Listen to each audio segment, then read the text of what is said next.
Bonjour et bienvenue sur ce tutoriel vidéo concernant Photoshop.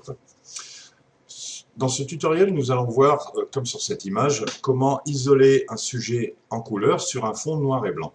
Pour cela, il existe différentes techniques que nous allons succinctement aborder. La première consiste à utiliser l'outil lasso et la deuxième consiste à utiliser l'outil masque vectoriel. Ce tutoriel va se composer en deux parties. Dans une partie bien distincte, nous allons utiliser l'outil lasso. Et dans la deuxième partie, nous utiliserons l'outil masque vectoriel. Donc pour commencer, je vais déjà aller chercher mon fichier en RAW, puisque bon, essentiellement je travaille sur des fichiers RAW. Donc je vais ouvrir mon fichier RAW. Alors, il faut savoir que j'ai déjà travaillé mon fichier RAW parce que, comme il s'agit d'une image d'une voiture, j'ai, par souci discrétionnaire, masqué l'immatriculation. Mais je vais quand même vous montrer les principes euh, d'un fichier RAW. Voilà, donc ici, on peut corriger l'exposition, la lumière, les noirs, la luminosité. Là, on peut corriger la netteté, on peut réduire le bruit, beaucoup de possibilités s'offrent sur un fichier RAW. Voilà. Et donc, une fois que nos réglages ont été terminés, il suffit de cliquer sur ouvrir une image et l'image va s'ouvrir dans Photoshop. Euh, il faut savoir que Photoshop, lorsqu'on modifie un fichier RAW, va toujours créer un fichier XMP qui va conserver comment dire, en mémoire les réglages qui ont été prédéfinis. Donc à chaque fois que vous allez ouvrir votre fichier RAW, s'il a été modifié, il y aura toujours un fichier XMP qui affichera les réglages prédéfinis. Qu'est-ce qu'il me dit lui? Non, pour le moment, merci. Voilà. Donc, comme je vous l'ai dit, j'avais déjà préparé l'image puisque je voulais cacher l'immatriculation. Alors là, je vais cliquer sur annuler et l'image est déjà ouverte ici dans Photoshop et vous voyez l'immatriculation est masquée. Donc je vais maintenant déjà dans un premier temps passer cette image en noir et blanc, mais je ne vais pas utiliser le mode noir et blanc parce que à mon goût et à mon avis, le mode noir et blanc provoque toujours une augmentation considérable du bruit sur l'image. Et c'est toujours plus difficile à enlever le bruit qu'en rajouter. Donc je vais passer de préférence par un niveau de gris. Alors je vais aller sur Image, Mode, Niveau de gris. Là je supprime. Et je me retrouve donc avec une image où la couleur a disparu.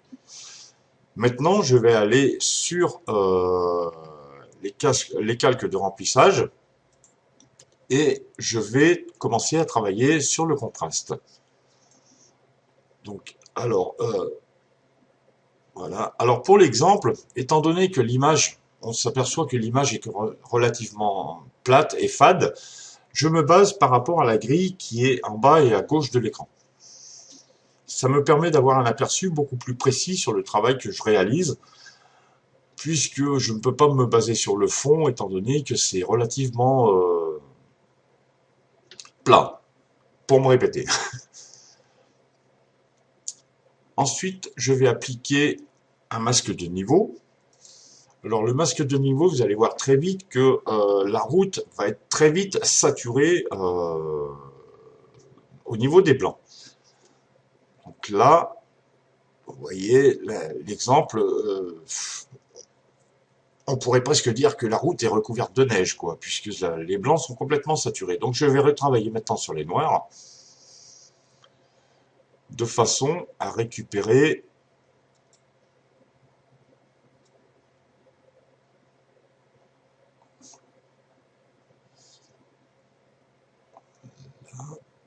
hop,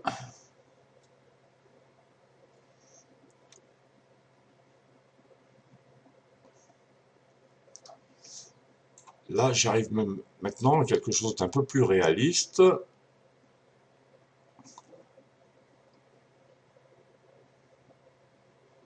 Là, ça me paraît pas trop mal. Ça me paraît pas trop mal ici. Donc on voit ici, les arbres ont conservé quand même une texture, un certain relief. Maintenant, je vais travailler sur les courbes. Donc je vais créer un masque de courbes.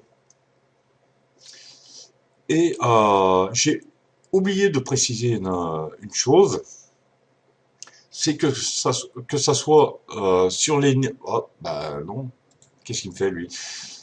Que ça soit sur les niveaux ou sur les courbes, il y a toujours des réglages prédéfinis. Donc là, on peut avoir différents réglages, plus foncés et ainsi de suite. Donc, suivant les réglages prédéfinis, les niveaux ne sont pas forcément adaptés. C'est pour ça que je préfère majoritairement, dans la majorité des cas, travailler sur un réglage personnalisé, ce qui me permet d'obtenir des photos quand même plus à mon goût. Voilà, donc sur la courbe, on peut retrouver la même chose, hein, différents réglages prédéfinis, mais encore une fois, pour m'embêter, je préfère moi toujours des réglages personnalisés. Donc là, je vais retravailler un petit peu les nuances. Alors après, là, c'est toujours pareil, c'est une question d'appréciation, de feeling, de doigté. C'est suivant la photo, suivant le résultat qu'on désire obtenir. Là, vous voyez maintenant sur cette image, j'ai réussi à obtenir par rapport à l'image originale quelque chose qui a du relief, qui est quand même beaucoup plus vivant par rapport à ce qui était à l'origine, qui était, à mon avis, relativement plat. Bon, il faut savoir aussi qu'en travaillant une image comme ça, on augmente toujours le bruit sur l'image. Alors pour ça, je vais donc réduire le bruit. Alors je reviens sur l'image d'arrière-plan. Là, je vais sur Filtre, Bruit, Réduction du bruit. A priori, il n'y a pas tellement de bruit sur l'image. Donc je garde les réglages de base et j'applique une réduction du bruit. Voilà, j'ai donc obtenu mon image en noir et blanc qui va me servir d'arrière-plan. Je vais l'enregistrer en gardant les tailles originelles du fichier. Donc, enregistrer pour le web. Là, forcément, Photoshop me dit que pour les web, l'image n'est pas adaptée, mais par la suite, on recadrera l'image et on va redimensionner l'image.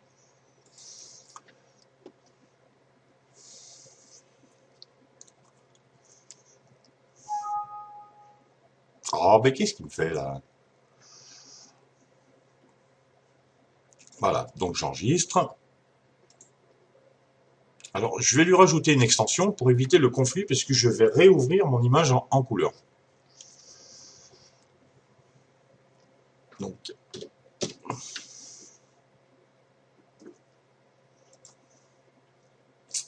forcément,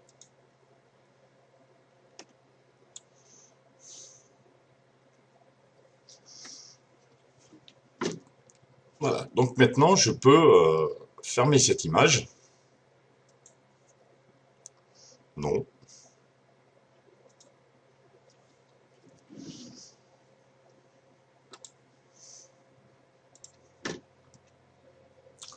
J'ai donc réouvert mon fichier RAW original en couleur et je vais maintenant travailler à mettre la voiture en couleur sur un fond noir et blanc.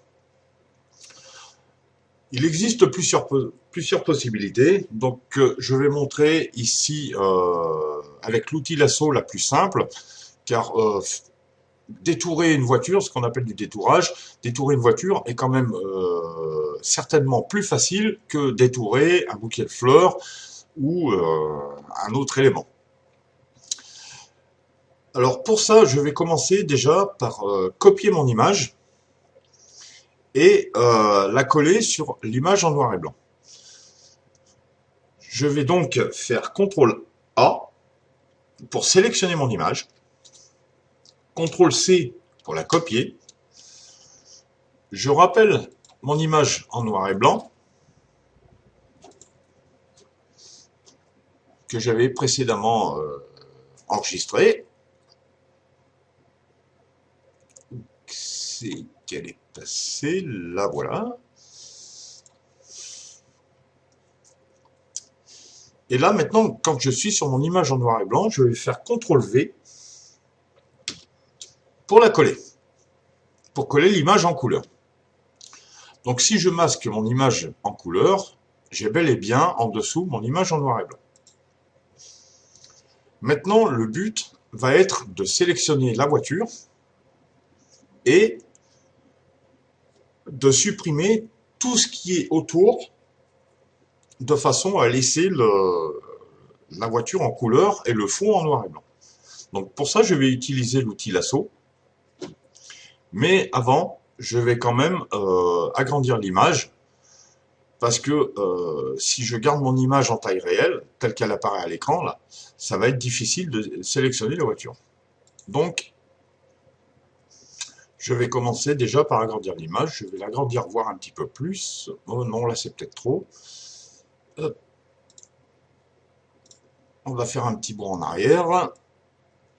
Voilà. Donc maintenant, je vais sélectionner mon outil lasso et je vais prendre une fréquence de 100%. Ce qui va me permettre de coller le plus possible à la voiture. Là, je commence avec mon outil lasso et je fais le tour.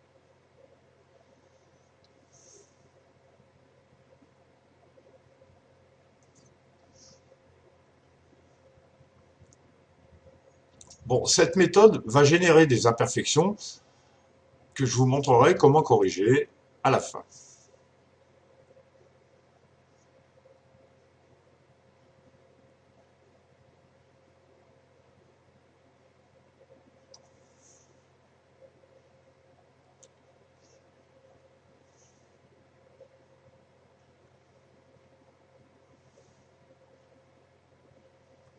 Là, par exemple, on voit que le tour de la roue, l'outil lasso ne s'est pas embêté avec les détails, il est parti complètement en diagonale.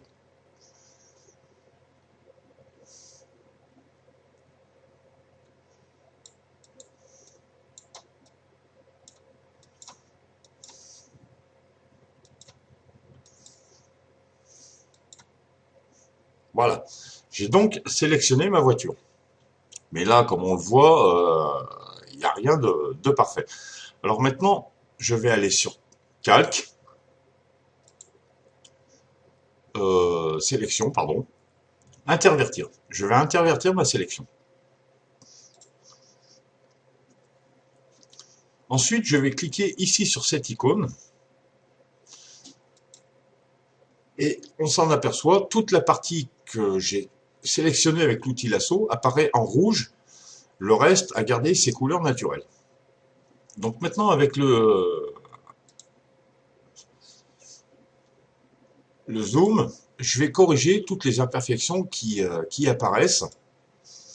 Notamment ici, il y en a une qui est tout de suite visible. C'est le montant de la portière ici. Une partie n'a pas été sélectionnée. Il y a une partie du rétroviseur qui n'a pas été sélectionnée. Là, on voit la roue n'a pas été complètement sélectionnée, mais ici, c'est une partie de la roue qui a été sélectionnée. Là, comme on le disait tout à l'heure, c'est parti en diagonale. Comme je le disais tout à l'heure, donc la sélection n'est pas propre, puisqu'on peut s'apercevoir ici que la roue part comme ça. Et moult petits détails que l'on va s'employer à corriger. Donc, il faut savoir que lorsqu'on utilise cette méthode, le blanc efface et le noir remplit. Là, par exemple, je vais utiliser l'outil pinceau. Pour l'exemple, je vais mettre du blanc et vous voyez, j'ai désélectionné une partie.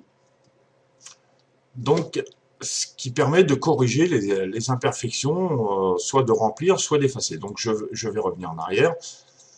Voilà. Et maintenant, je vais utiliser le noir pour combler les manques.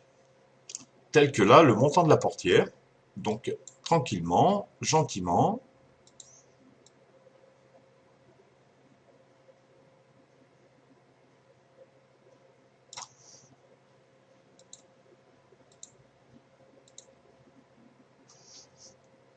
Ici aussi. Vous voyez, la gouttière de toit. Là, il y a un très léger débordement.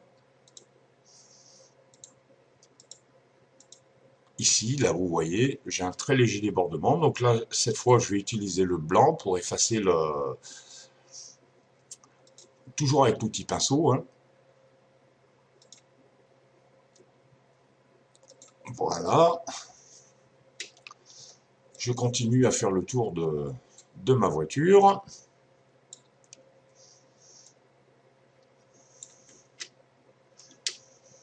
Alors, pour vous déplacer dans l'image, il y a une astuce qui est très simple, c'est de maintenir la barre d'espace enfoncée, et ainsi, vous pouvez déplacer votre image. Petit pinceau, comme auparavant. Donc là, pareil, je vais combler les manques. Ah non, je suis en blanc. Hop, on va faire l'inverse.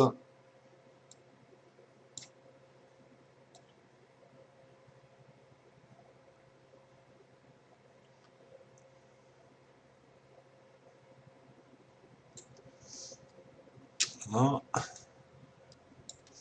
On voit ici, mon rétro n'a pas été complètement sélectionné.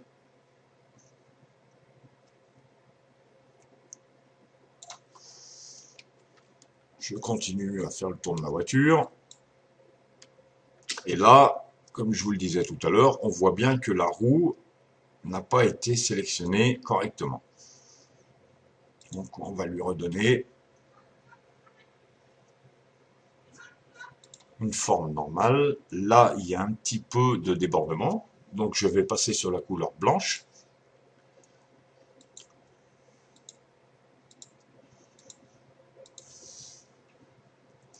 Et ici, je vais diminuer la taille de mon pinceau.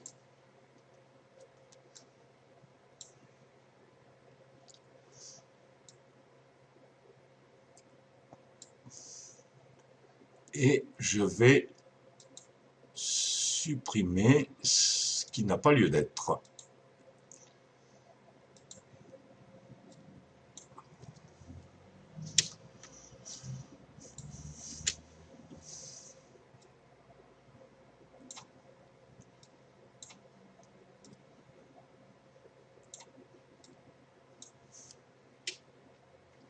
Là, je vois que il y a le tour du pneu qui n'a pas été sélectionné. Donc je vais resélectionner en prenant un pinceau assez fin.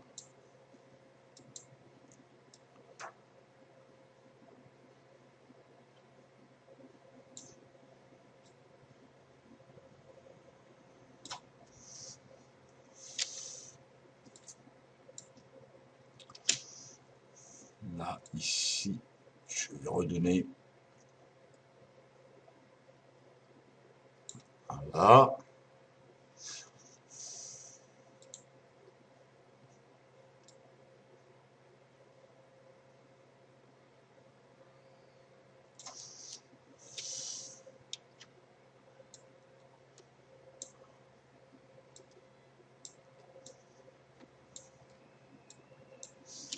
Et là, on le voit ici. Donc, cette partie-là n'a pas lieu d'être.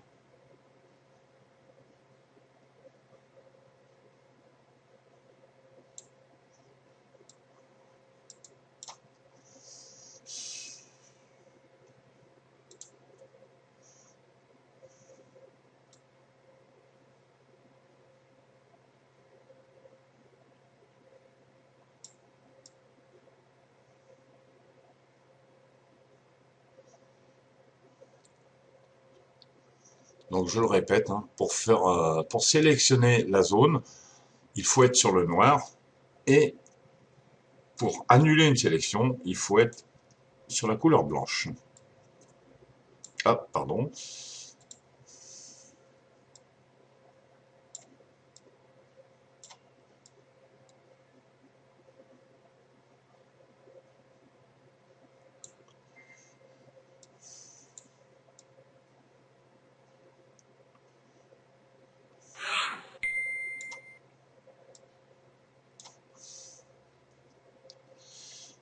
Donc là, j'ai un petit peu débordé.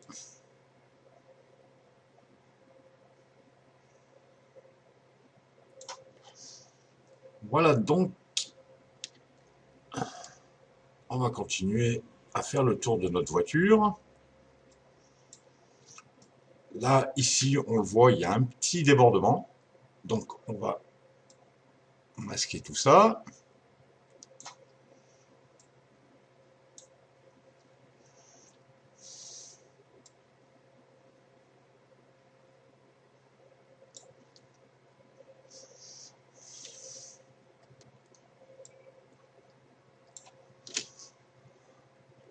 Là, j'ai un petit manque.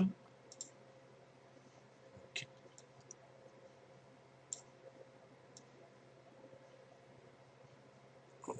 Voilà.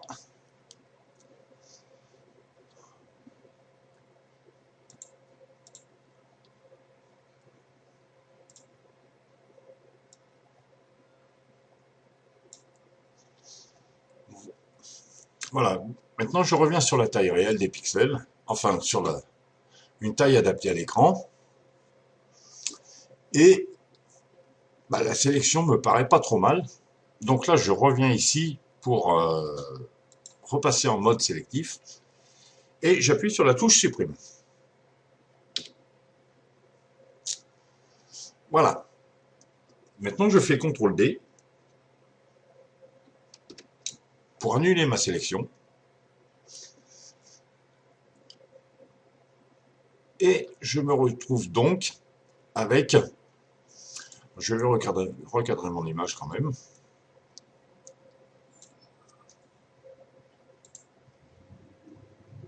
Adapter à l'écran.